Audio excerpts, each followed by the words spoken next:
première leçon de la canicule, c'est qu'il faut faire du stockage d'eau pour aider les plantes à traverser les périodes de sécheresse. En situation caniculaire, où le sol s'assèche, où là les plantes vont aller chercher, alors quand on est sur des toitures végétales, on a peu d'épaisseur. En général, on a entre 10 et 20 cm d'épaisseur de substrat. Si on a des systèmes de stockage d'eau, comme les drains d'éco-végétal, comme les nattes à rétention d'eau qu'on va poser sur l'étanchéité, là, on va réussir à stocker entre 10 et 30 litres d'eau au mètre carré, et ça permet de repousser la période de sécheresse. Donc on va gagner 10 jours de période caniculaire en moins.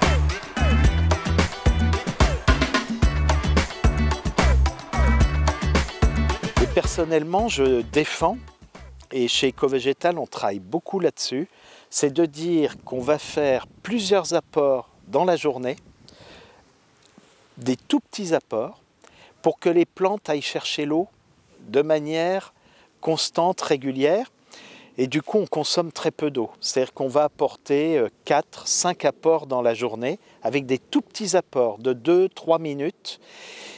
Il n'y a pas de perte d'eau, puisque souvent c'est par apport dans nos drains souterrains, et là les végétaux vont traverser cette période caniculaire.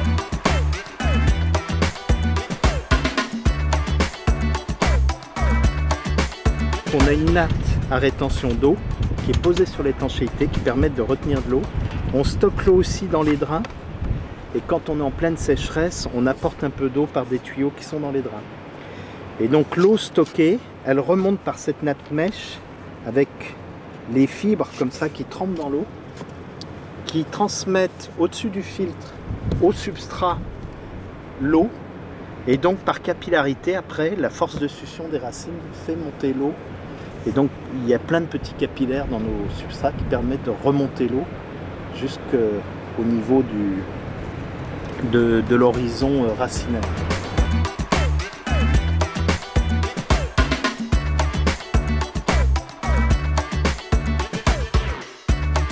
La deuxième leçon, c'est qu'il faut avoir une stratégie végétale.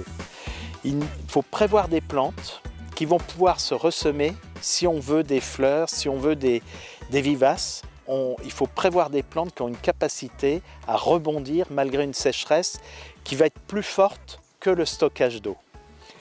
Et donc ces plantes, c'est comme l'œillet, c'est comme le salsifis, ou alors sont des plantes avec du stockage, comme les rhizomes. Vous prenez les iris, on les met en faîtière de toiture, et bien les iris, ils ont un stockage tellement important que ça va leur permettre de rebondir. On prend les graminées. Il y a plein de graminées qui, dans leur thalle, ont des réserves suffisantes pour que dès que la sécheresse est finie, elles vont réémettre des racines et des feuilles. Et donc là, on voit des graminées qui vont sortir de la sécheresse alors qu'on les croyait complètement mortes, on voit la graminée toute sèche, et quand on la coupe au niveau du thalle, on voit que les tissus à l'intérieur sont encore turgescents. Et donc c'est des plantes comme ça qui vont permettre de traverser ces périodes de sécheresse et de faire qu'on a des jardins qui à nouveau reverdissent très vite et ne laissent pas le sol ouvert. Il ne faut surtout pas laisser le sol ouvert.